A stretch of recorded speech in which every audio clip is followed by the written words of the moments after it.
You know, Megaton's coming here. We're going to be checking out a couple things we're expecting reprints. We're seeing actual Vanquish Soul cards disappearing off the market. And, well, how else is the rest of the market holding up? Make sure you guys smash the living crap out of that subscribe button. And happy Sunday, everybody. How you holding up here? I'm sure you've been enjoying watching Pokemon Worlds, and you've had a good old time enjoying that. So, 34 listings of Rock of the Vanquisher. Now, it's not that the card has gone up in price. Actually, we're holding a pretty decent $15 price point here. But if I'm looking at this compared to, you know, all the other listings of things that we have going on out here in the Vanquish Soul department here, look at these. Well, I mean, minus the collector's rares at this point in time. Yeah, we got, by the way, $40, $45, $50 a box of this set. Kind of wild, actually.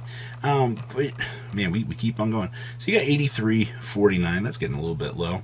33. Oh, boy. One just disappeared off the market in the time of me filming this. 77.80. Yeah, there's something worth really mentioning here in terms of, you know, these starting to disappear off the market. So I just wanted to put this on the table and say, hey, you know, you might want to keep an eye on this.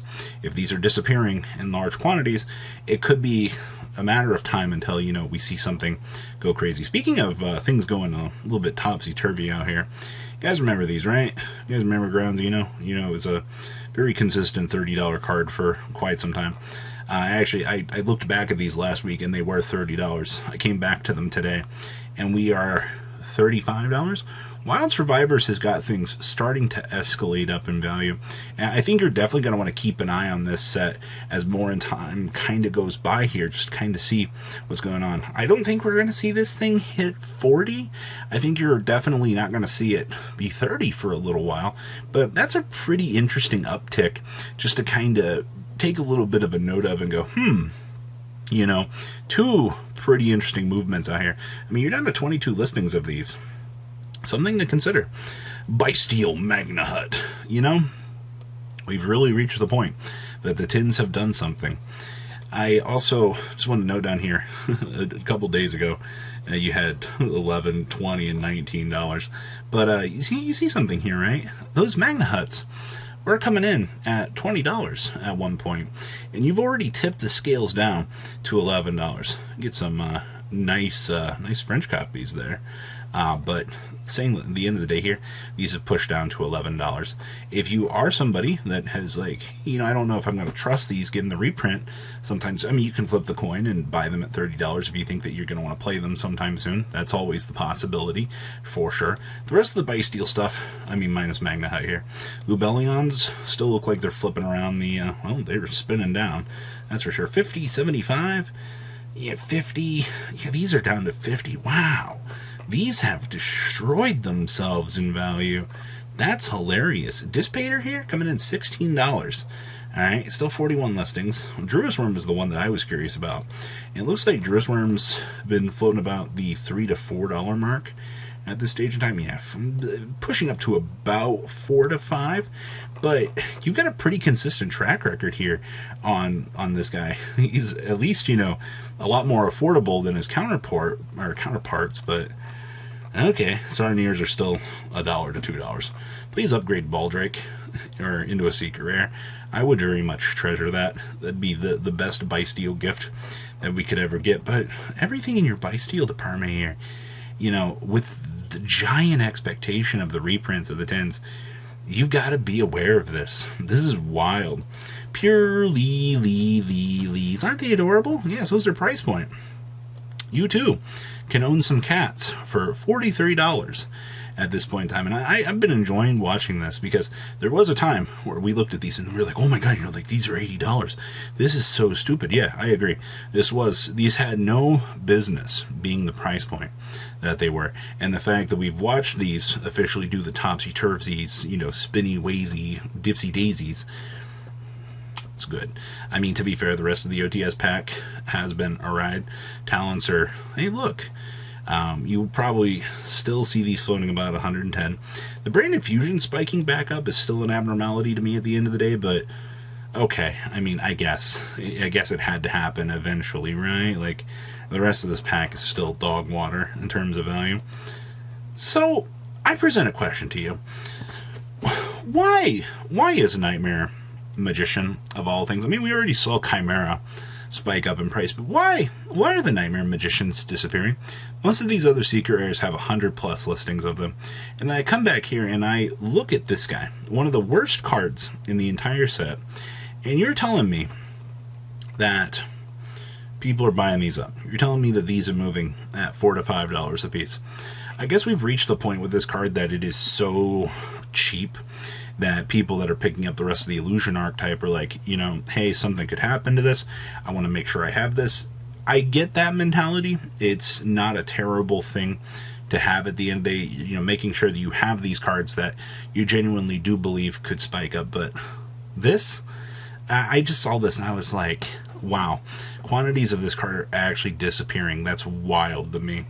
Also, I want to point out here that tins on TCG Player, because people are like, I can't believe, you know, some of these tins are so much money. They're $21.56 each on here.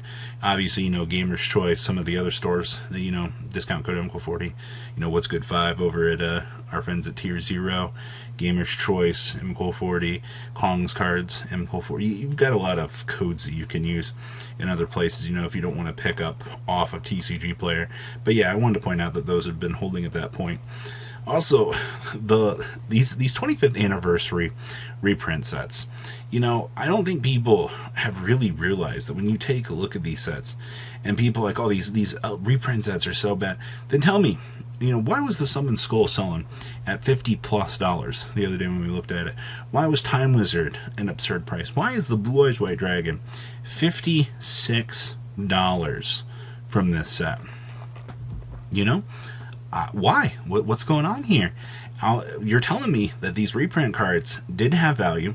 A majority of the community tossed the boxes aside, which is perfectly understandable. I get that at the end of the day. I mean, they look like they were a bum product, but the Legend of Blue Eyes set, having, you know, still $79 a box, they're still turning over. They're still doing their thing.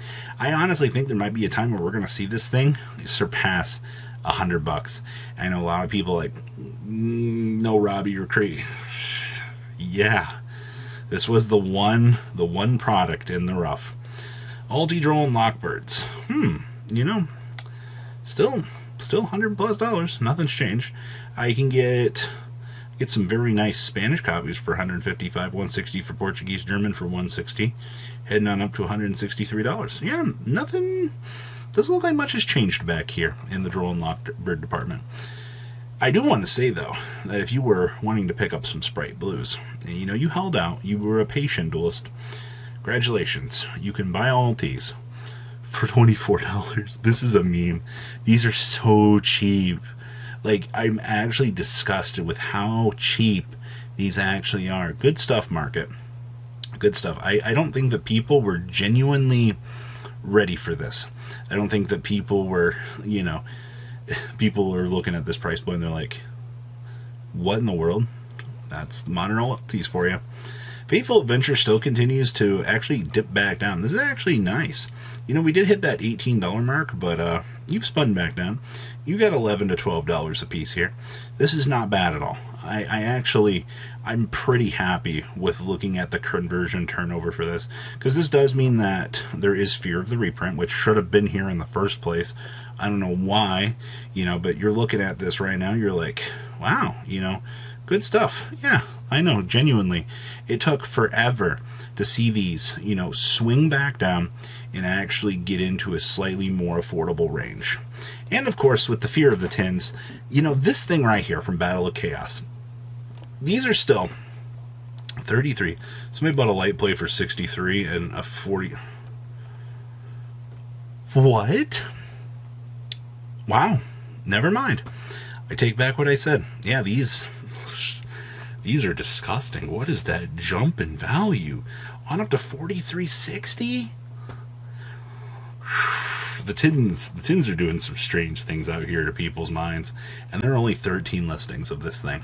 You know, it is a wild place, that's for sure. So what do you think about today's market in terms of some of these really, really crazy things, especially this Blue Eyes Jet Dragon? Please leave a comment down below. Tell me what you guys think. I'll see your beautiful faces back here later today, guys. Peace.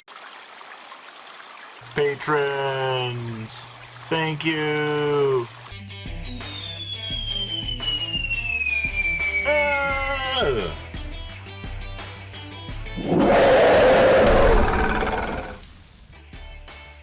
Thank you so much for watching. Check out these other videos.